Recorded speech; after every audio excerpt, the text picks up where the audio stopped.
Hey everybody, welcome to the Roscoe Empire Podcast, Episode 1. This is your host, Marquise Roscoe. I'm excited for this. I've been waiting to do this for years. And before we jump into this, I would like to give you a disclaimer. Everything I speak of is for educational purposes only. And this is from my opinions, my beliefs, my research, and my experience in my spiritual journey. I would like to start by giving you an introduction of who I am, who Marquise Roscoe is. My passion is creating any and everything from art, music, videos, to telling you guys all my ideas and my way of thinking on this podcast. My goal is to spread love and knowledge to the world. I believe what makes me unique is my mind, because it works wonders and my ideas of life inspires everyone. I'm a huge fan of music, and it will be a major part of this podcast as well, because music is the key to bring you back in time, forward in time, and it also brings you into yourself to find what's missing in your life at the present moment. With my podcast, I want to talk about all things that matter the most in the world. Let's leave everything that we think of as comfortable out of the window. Let's be free to speak and open our minds and get to know one another as we do our own selves. Meaning, let me in your mind so we can explore who we are as a person, who we are as a people. Our spiritual journey shouldn't be scary. It should be your motivation to do and be a better person. We should find who we are to be inspirational. To me, our purpose of life is to create life, spread love and knowledge of self, and to protect life, love, and knowledge. The first topic I want to talk about is life. And in order to talk about life, we have to talk about the end of it. That's death. Our biggest unknown and fear is death. Yes, it's scary to think about, but I can definitely say by the end of this episode, I will get you comfortable with the idea of death and what could possibly come after. Only thing about death that is truly scary is losing your loved ones and not being able to see them in your current state of existence. I'm here to tell you that the saying that you most commonly hear after death or after losing a loved one is you will see them again. But I'm here to tell you that could be very true. I believe you shouldn't be scared of death because it will come to you eventually. And if you obsess over it, if you obsess over when it will happen or how it will happen, you'll lose focus on what's more important. And that's actually living your life, your wonderful life. I have a theory on what happens after death. Imagine this. You're on your deathbed, 100 years old. Your family's all around you. You're scared because you don't know what's coming next. You don't know if there's a heaven that you're going to, or it could just be blank, just the end, darkness, your existence gone forever. I want you to imagine this. You're on your deathbed. You can feel you can feel you slowly slipping away from this plane of existence. You die and everything goes dark. Then all of a sudden, you wake up and you're conscious again, but you can't talk. You can look around, but where you are is semi-translucent. You can see some type of lights and shadows. You are surrounded by some warm liquid. You can see your body, but it's a lot smaller than you remember. And you can see this light, and all of a sudden you get pulled out. You see people, and these people bring you to a familiar face. You haven't seen this face in years. She looks a whole lot younger, and you can find comfort in seeing her again, so you aren't scared. By now, you should know where I'm going with this. You die, leaving that one plane of existence, and you start all over again, one complete cycle. One thing that you have to understand is your energy, your soul, your life source never dies, but your body does. So your energy has to go somewhere. So why not to another existence, to another dimension, to another universe? Look at it like this. Our life is like a beautiful song put on repeat. When it ends, it starts all over again. I believe this to be true because death reminds me of something we do every day, which is sleep. But we can't explain the exact moment it happens. You remember getting tired or even dozing off a little bit, but not that exact moment. Sleep and death are quite the same. And then you wake up sometimes, not even dreaming, just a blank state. Going back to my statement of energy never dying, I wanted to take a moment to explain that our bodies and energy are all connected to our universe. And just like our universe, we can see comparisons, like we have stars in the sky that died but are still being seen years later because their energy never died. I hope that eases your mind on death and gives you a better insight on how you can live your life and enjoy it right now. All right, guys, this is the 5-minute mark, and I just want to stop right here and say thank you for staying with me so far, and I appreciate you so much. I hope this is the beginning of a wonderful journey for us to take together. Our next topic I want to talk about is how the universe was created, and at the end I'll explain what the universe actually is, and that one will definitely blow your mind. I guarantee that. Let's talk about what you actually know about the creation of life as you know it. Scientifically and biblically are one and the same. Science tells you that it was created by the Big Bang. The Big Bang Theory is an effort to explain what happened at the very beginning of our universe. Discoveries in astronomy and physics have shown beyond a reasonable doubt that our universe did in fact have a beginning. Prior to that moment, there was nothing. During and after that moment, there was something. Our universe. The Big Bang Theory is an effort to explain what happened during and after that moment. According to the standard theory, our universe sprung into existence as a singularity around 13.7 billion years ago. What is a singularity, and where does it come from? I believe singularities that they're talking about is God, because they can't explain it, but I'll get back to that later. To them, singularities are zones which defy our current understanding of physics. They are thought to exist at the core of black holes. Black holes are areas of intense gravitational pressure. The pressure is thought to be so intense that infinite matter is actually squished into infinite density, a mathematical concept which truly boggles the mind. Our universe is thought to have begun as an indefinitely small, indefinitely hot, indefinitely dense something, a singularity. Where did it come from? They don't know. Why did it appear? They don't know. After its initial appearance, it apparently inflated, the Big Bang, expanded and cooled, going from very, very small and very, very hot to the size and temperature of our current universe now. It continues to expand and cool to this day, and we are inside of it. Incredible creatures living on a unique planet, circling a beautiful star clustered together with several 100 billion other stars in a galaxy soaring through the cosmos, all of which is inside of an expanding universe that begun as an indefinite singularity, which appeared out of nowhere for reasons unknown. This is the Big Bang Theory. Now, this could be true as well as the next theory. They just don't see the big picture. Now, the next theory is biblical. The Big Bang Theory is basically this line explained. In the beginning, God created the heavens and the earth. And the earth was without form and void, and darkness was upon the face of the deep.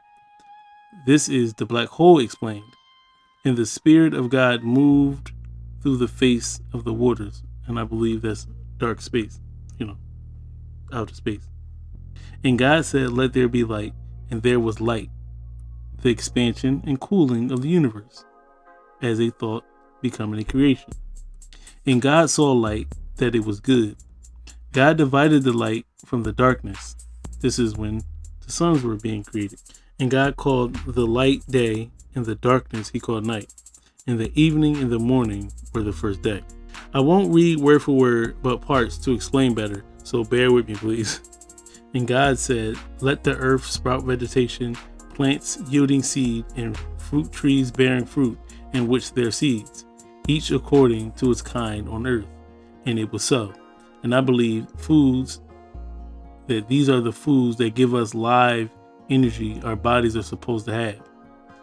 And God saw that it was good, and there was evening, and there was morning, the third day.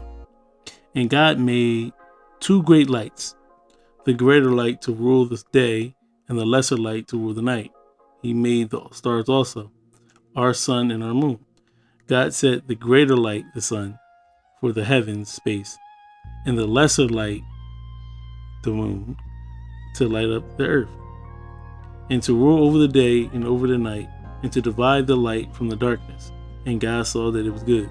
And God said, this is the most important thing, God said, let us make man in our image, after our liking.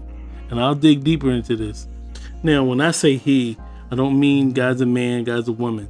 I'm just using it, for time's sake. And I'll explain that a little later. God created us in his image, meaning his energy, his spirit, not the flesh. Now I'm going to continue. And letting them have domain over the fish of the sea, fowl of the air, and over the cattle, and over all the earth, and over every creeping thing that creepeth upon the earth. And God said, behold, I have given you every herb-bearing seed, which is upon the face of all the earth, and every tree in which is the fruit of a tree yielding seed. To you it shall be for meat, meaning our only source of food are supposed to be plants, herbs, vegetables, and fruits. And God saw everything that he had made, and behold, it was very good. And the evening and the morning came for the sixth day. Thus the heavens and the earth were finished, and all of the host of them. Now God blessed the seventh day and sanctified it, because therein he had to rest for all the work which God created and made. Now we have to look at days as in our days, but in all reality, God is referring to billions of years. Now throughout this series, we will go into detail about the Bible and all its meanings to me. Hey guys, we had like 11 minutes and 50 seconds, and I want to say thank you for staying this long and listening to me. Now you can see the comparison of how life was started now. Let's get to the interesting truth. Our universe is God. Basically, we are living inside of God. Think about it. Everything that we find in our bodies are a model of the universe. Take a look at this picture of our brains. Now look at our universe. Can you tell me which one is which? Now look at our eyes. Same as a nebula. Our lungs, the same as a tree that provide us the oxygen that we need. Everything is connected. And this brings me to my belief that we are God. Knowing who we are is the most important thing in the world right now. We spend our entire lives trying to find God, waiting for God to fix things. But the truth is, you are God. God is you. God is everything and everyone. We have to dig deep inside ourselves and find what's missing. Everything was once a thought that became a creation. And what do you think you are? A thought that became a creation. Next topic we're going to talk about is about a man named Alfredo Bowman, better known as Dr. Sebi. He was born November 26, 1933, and unfortunately passed away August 6, 2016. He was an Honduran self-proclaimed herbalist healer who also practiced in the United States for a period in the late 20th and early 21st centuries. Dr. Sebi has cured all kinds of diseases with herbs and a plant-based alkaline diet. He set up a treatment center in Honduras called USHA Village.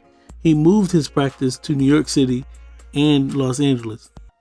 Numerous entertainment and acting celebrities were among his clientele, including Michael Jackson, Lisa Left Eye Lopez, Nipsey Hussle, Nick Cannon, and John Travolta, and a whole lot more.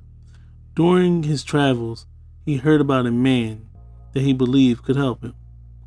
A man that held many secrets about herbs and natural medicine. He hoped this man would help him recover his health. He set out to look for him and became his apprentice. Dr. Bowman soon lost weight and rid himself of diabetes. He once again felt like a man after solving his problems. The knowledge he acquired served as a base for what he would do for the rest of his life.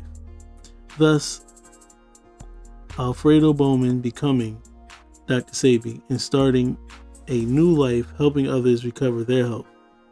I had the pleasure of speaking with his son, who followed in his father's footsteps, and he helped me on my journey to become healthier. I first discovered Dr. Sebi and his son when my mother reached out to him when my heart started to decline. He was very helpful in giving me the tools, advice, and herbs I needed to make things better. He was so nice because usually they charge for these products, but he always refused my money. Nice people that genuinely care are hard to come by. These products were working for me. I gained some strength and I gained some clarity, and my mind wasn't as foggy. The process was to completely detox your body and get a mindset for change, like go on a diet and have the mindset to change and do the right, do the steps and the right things for your body.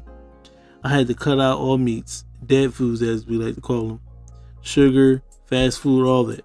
I was taking a detox tonic. I was taking herbs and organic sea moss to help give my body the right minerals and energy it most desperately needed. In my journey, I looked up all Dr. Sebi's work and teachings on YouTube. I soaked up all the information and learned so much. And I'm still a student of his work, so you'll hear a lot about it, later on in my podcast. But I wanted to show you how the product worked. The product, right?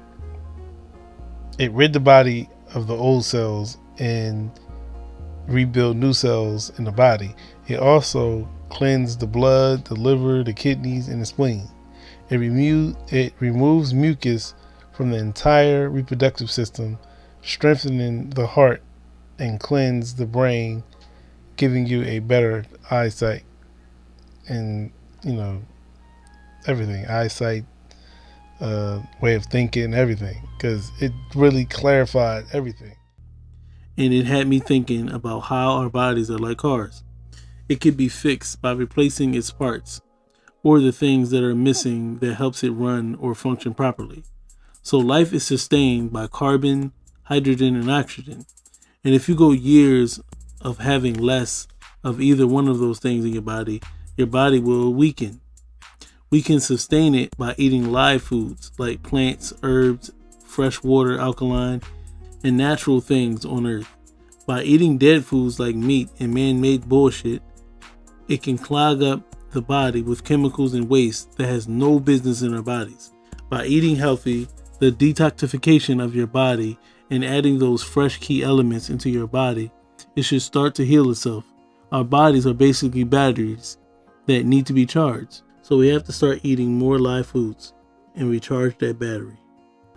Like, we should start eating more wild rice, avocados, edible seaweed, okra, chickpeas, bell peppers, zucchinis, kale, and muskmelon. Next topic we're going to talk about is our melanin. Melanin is not only about skin color. Scholars focus on that to hide all of its greatness because it benefits Africans. There is melanin in all strategic parts of the human body. Take notes. There is melanin in the eyes that causes us to absorb more colors than any other people and combine them differently. Melanin in the ears allows us to absorb more sounds than any other people. It allows us to combine them differently. That's why African music is so special. This is not an accident. That's not a coincidence. The melanin in our taste buds allow us to taste the full flavors of food and absorb more taste. That's why we combine our foods differently.